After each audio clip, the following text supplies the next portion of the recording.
Mainit at mabigat ang hapon nang matapos si Aling Iska, 50 taong gulang, sa kanyang pagbilis sa palengke. Bitbit niya ang supot ng mga gulay, 1 kilong bigas at konting isda na para sa hapunan. Sa bawat hakbang pauwi, dama niya ang pagod, ngunit mas dama niya ang katahimikan ng daan. Ang kalsadang tinatahak niya ay hindi gaanong dinaraan ng tao kapag hapon na. Papalubog ang araw at ang mga bahay sa paligid ay nakasarado na ang mga bintana. Mga aso lang ang tila nagbabantay, tahol ng tahol, para bang may naaamoy na kakaiba. Napatigil siya nang maramdaman ng malamig na simoy ng hangin na dumampi sa batok niya. Hindi pa naman tagulan, bakit parang ang lamig? Bulong niya sa sarili. Pinakawala niya ang isang pilit na tawa. Pinapakalma ang sarili, ngunit habang lumalakad siya, may kakaibang ingay na gumuguhit sa hangin. Isang mahina, ngunit nakakakilabot na pagkaluskos, parang tunog ng kahoy na hinihila sa simento. Pabilis ang tibok ng puso niya nang mapansin niyang wala nang dumadaan, kahit isang tao o tricycle. Tanging sarili niyang mga yabag ang naririnig, at saka niya naramdaman ang muling tunog. Krak, krak, krak. Nang lingunin niya, muntik nang mabitawan ni Aling Iska ang kanyang pinamili. Sa gitna ng kalsada, may kabaong. Lumulutang ito. Hindi nakahiga sa kariton o truck, kundi nakatayo sa ere na parang walang sumusuporta. Makinis ang kahoy nito. Makintab na tila bagong gawa, at sa ibabaw ay may nakaukit na krus. Ngunit ang pinakamalupot, unti-unti itong gumagalaw papalapit sa kanya. Dahan-dahan ngunit tiyak. Jesus Maria, sigaw niya sabay takbo ng mabilis. Ngunit sa bawat hakbang niya, lalong bumibilis ang kabaong, para bang humahabol. Lumutlutang ng walang ingay. Hindi ito basta sumusunod. Tila hinaharang ang daraanan niya. Sumasalubong, lumilipad sa ere upang hadlangan ang bawat direksyon. Bitbit ang kanyang mga pinamili. Halos madapa siya sa pagmamadali. Ang mga gulay at bigas ay unti-unting nahuhulog mula sa supot, kumakalat sa kalsada, ngunit wala na siyang pakialam. Ang mahalaga ay makatakas. Naririnig niya ang mabigat na paghampas ng kahoy sa hangin, para bang pakpak ng higanteng ibon na gawa sa tabla. Ang kabaong ay hindi na lumulutang ng marahan. Ngayon, tila ito'y nagliliyab sa hangin, bumibilis, sumusugod sa kanya na parang may sariling isip. Nang lingunin niyang muli, halos ilang hakbang na lang ang pagitan. At sa mismong sandaling iyon, narinig niya ang isang nakakasindag na labog mula sa loob, para bang may kumakatok mula sa kabaong mismo. Tok, tok, tok.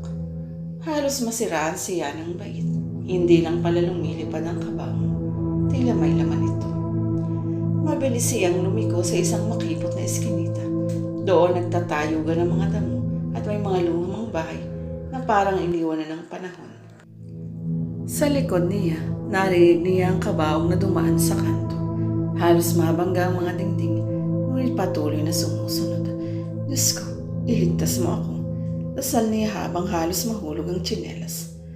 Ngunit kahit saan siya magtago, sa likod ng pader, sa ilalim ng puno, sa bakod ng lumang bahay, naroon pa rin ang kabaong, nakatitig, lumulutang at naghihintay. Hindi ito umaatake agad, para bang pinaglalaroan siya, sinusundan at pinapahirapan.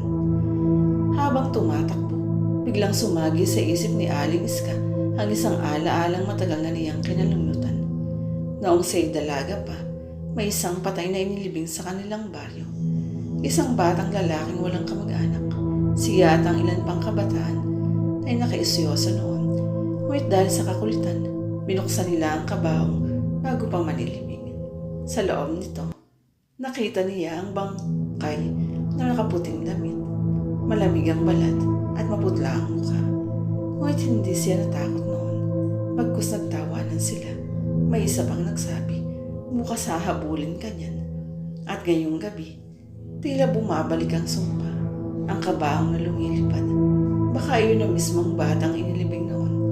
nagbabalik para sigilin siya. Patuloy siyang hinahabol hanggang sa makarating siya sa sementeryo, isang lugar na noon pa'y nililigawan ng mga anino. Doon siya napahinto, humahabol ng hininga. Hawak-hawak ang kanyang dibdib, ngunit hindi siya nakaligtas. Ang kabaong ay pumasok din sa sementeryo, dahan-dahang bumaba at humarap mismo sa kanya. Unti-unti itong bumukas. Sa loob wala siyang nakitang bangkay. Sa halip isang itim na anino na gumapang palabas, unti-unting nagiging hugis ng isang bata. Ang mga mata nito ay puti, walang itim at ang bibig ay nakanganga ng labis. Tila walang laman kundi kadiliman. Bakit mo ako ginising? Bulong ng bata. Malamig ang boses na parang dumadaloy sa hangin. Nanginginig si Aling Iska. Halos mawala ng ulirat. Patawarin mo ako. Bata pa ako noon. Hindi ko alam. Ngunit hindi siya pinakinggan. Ang bata ay pumasok muli sa kabaong at biglang sumara ang takip. Sa isang iglap, ang kabaong ay muling lumipad. Ngunit papalapit sa kanya. Mas mabilis, mas mabigat. Parang nakalaan lamang sa isang bagay. Ang lamunin siya ng buko. Tumakbo siya ng buong lakas palabas ng sementeryo. Ang kabaong ay sumusugod. Humahampas ang hangin sa paligid na parang ibo-ibo.